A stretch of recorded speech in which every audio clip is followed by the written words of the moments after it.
My name's Harley Puckett, and I run development for IBM's modern data protection portfolio. I'm based in sunny Tucson, Arizona, but right now I'm standing on the corner in Winslow, Arizona, and my wife's parked out back in her flatbed Ford. I wish we could all be together in person for this conference, but maybe next year. I am truly excited and honored to be a part of it, and I want to thank Al and the folks at Predatar for inviting me to present and for what an amazing partner they are to work with. So I have a reputation for wearing these fun and colorful jackets when I present at conferences. And I did promise Al that I'd wear the one that started them all, my pink flamingo jacket. I hope it helps to break the ice. So what am I going to talk about? I'm going to talk about where we're going. Now, this is not a typical roadmap presentation. This is a vision of where we're headed as a solution and the trends that are driving us. Now, this isn't Harley's vision. This is the vision of the collective and amazingly talented team I get to work with every day. So let's get started. Since I'm going to be talking about our future vision, this is the standard IBM disclaimer that I'm sure most of you have seen before. It basically says that it may not come out exactly like I'm sharing it, and IBM even has the right to change its future plans. So please don't make any purchase decisions based on what you hear today. Now, before I get into where we're headed as a solution, I want to share a bit about what we're seeing. Data protection is continuing to evolve, and we at IBM have been working hard to elevate our game. Data protection has gotten much, much more complex than it was when I started in this business a mere 35 years ago. It's no longer just about making copies of your data for operational recovery and disaster recovery. While, yes, that is still critical, it has evolved to cyber resiliency for not only the data that you protect, but the data protection system itself. With all the bad actors out there, they're trying to get access to our data, impact our businesses, and even our backup systems are no longer safe. What was once a copy for operational and DR protection has morphed into data reuse. No longer do companies want to just have copies sitting idle. They want to unlock its value for a data-driven transformation. We're always looking at the trends that are driving the industry and its workloads, as well as to what the analysts are saying and where we believe the market is headed based on talking to our own clients also. So based on this, there are 4 key areas that we're investing in. Now we're investing in other areas, but these are the 4 primary areas that we're going to focus on. Number 1 is containers. I personally think of this as the next generation, or rather the evolution of virtualization. What I and many others are seeing is that containers, they're following a similar but more accelerated adoption curve than VMware followed. Just a year ago, when I would talk to clients, most of them had heard about things like Kubernetes, containers, OpenShift. But today, many of you have workloads, production workloads running in containers, and you're just trying to figure out how the heck do I back up this persistent data? It is now production stuff that our company is running. IBM believes so heavily in this that we invested $30 billion in Red Hat, and it is the top focus area for Spectrum Protect portfolio. Anyone that is not already looking into containers, Kubernetes, OpenShift, you need to be doing this. You need to get ahead of the curve, become the expert in your company, or risk getting left behind. Because it's no longer a matter of if, but rather when. I highly recommend you watch my colleague, Greg Van Heij's session on this. He is our leading strategist and architect in this area. The next big area is SaaS applications. Think things like M365, which was formerly Microsoft Office 365. And there's cloud adoption. If there's one thing we've seen with COVID, it is a much faster adoption of both cloud and SaaS-based solutions, especially since many companies have put limits on those that can go into the office, including my own company. and into the data centers. So let me be really clear here. When I say cloud adoption, what we really see is hybrid cloud, which can be a mix of on-prem and off-prem, as well as multiple clouds. And as I previously mentioned, cyber resiliency. We will see continued focus on making not only our infrastructure secure, but our data protection solutions more cyber resilient. And to not only allow for detection, but ensuring the ability to recover in a timely fashion when attacked by things like ransomware.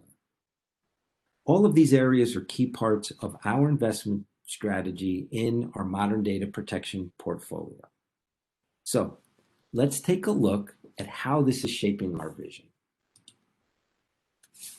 Today, as many of you know, we have a multi-component architecture, and it's made up of Spectrum Protect and Spectrum Protect Plus. So if you look at the right-hand side of the chart, you'll see that architecture diagram. If we look at the categories of data, we've got things like files, applications, hypervisors, containers.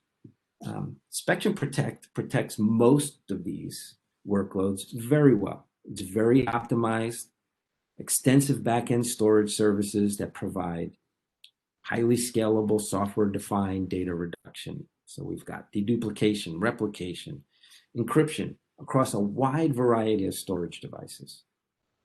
We introduced a new component, Spectrum Protect Plus, to target things we weren't doing yet or doing very well, like role-based access, RBAC, a single pane of glass, a simplified SLA model, and the additional workloads we didn't add into Protect, like M365 and, of course, containers. We also created a new storage repository for Plus we call the vSnap. We recognize now that a vSnap does not scale like a Spectrum Protect container pool, and it requires two sets of infrastructures when you're running both. So these are lessons that are also driving our vision. Now, what's our vision? It is not only our vision, but it is our plan. And that is to unify Spectrum Protect and Spectrum Protect Plus into a single solution that leverages the best of both. So what you see here on the right is that converged, unified architecture. As I just mentioned, we have great technology in Spectrum Protect, such as the scale-up and scale-out storage repositories. We have the industry-leading software-defined deduplication, compression, encryption, and replication. Plus has a much simplified SLA model and the role-based access, the RBAC. We also want to have a global catalog of what is protected and where it all lives. Think of this as a single source of the truth. We want to have a single install package and a single licensing model. Ultimately, we want to deploy all of this, go figure, as a container with microservices. We want to have a unified GUI for managing what you've deployed today, like, for example, backup archive clients, some of the TDPs, and even VE. There's no need to change them if they're working for you. Of course, we'll leverage the agentless data protection that Plus brings to the table for things like M365 containers, the cloud-based hypervisors that we can protect, and all the new workloads that we will continue to be adding. And we want to add those using the agentless model that we brought in with Plus, as well as adding a new interface like an S3 interface for those self-protecting applications. If that's interesting to you, stay tuned for our next release. So where do we get started?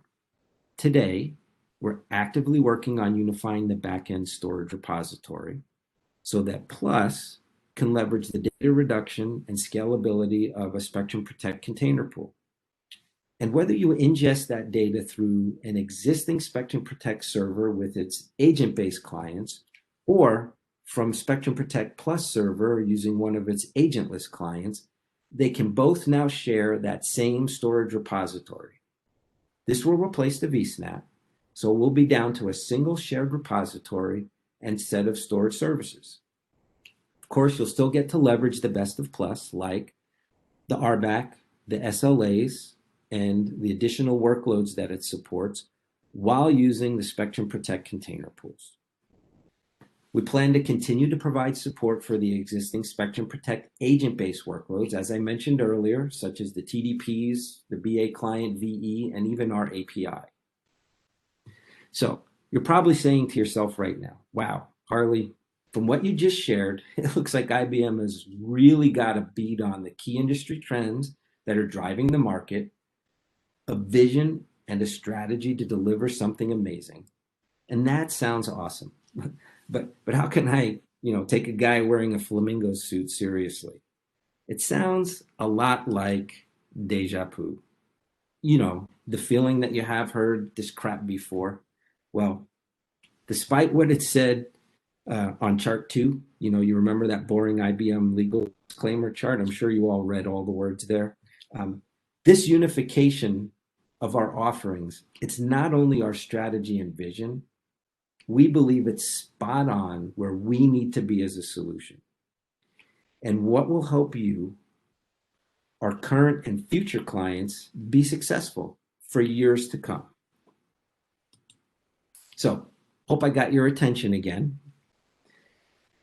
I just took you through the architecture and some of the plumbing. So here's more of the type of end user experience that we would like to get to. It's really about simplification. We get it down to 2 basic operations, copy and move. We make copies of your data and we move that data around. And then simplify that interaction, maybe getting to a couple of questions you have to answer, maybe 3. I don't know yet. But we want to focus on the decisions around the 3 types of copies of data that we believe people will need. A protection copy. So this is what you use for your operational or cyber recovery. An availability copy. This is what you use for your disaster recoveries. And then, of course, a retention copy. So think of this as your long-term, maybe compliance or regulatory copy, something that you would put on a shelf, on a tape, on cold storage in a cloud, things you're not going to recover often or if ever.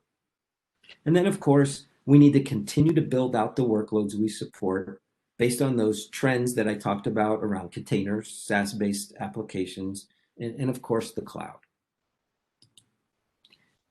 So here's a sample mock-up of what this could look like. Again, low fidelity sample, not anything in concrete, just to give you an idea. We're actively engaged in our design thinking on what would be a unified experience and interface for the future.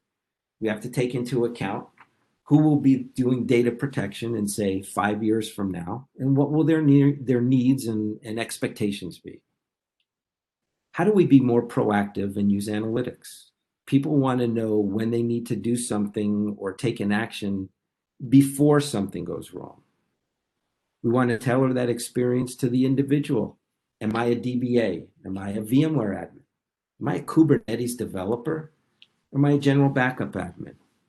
Each one has a unique requirement and set of experience that they would prefer.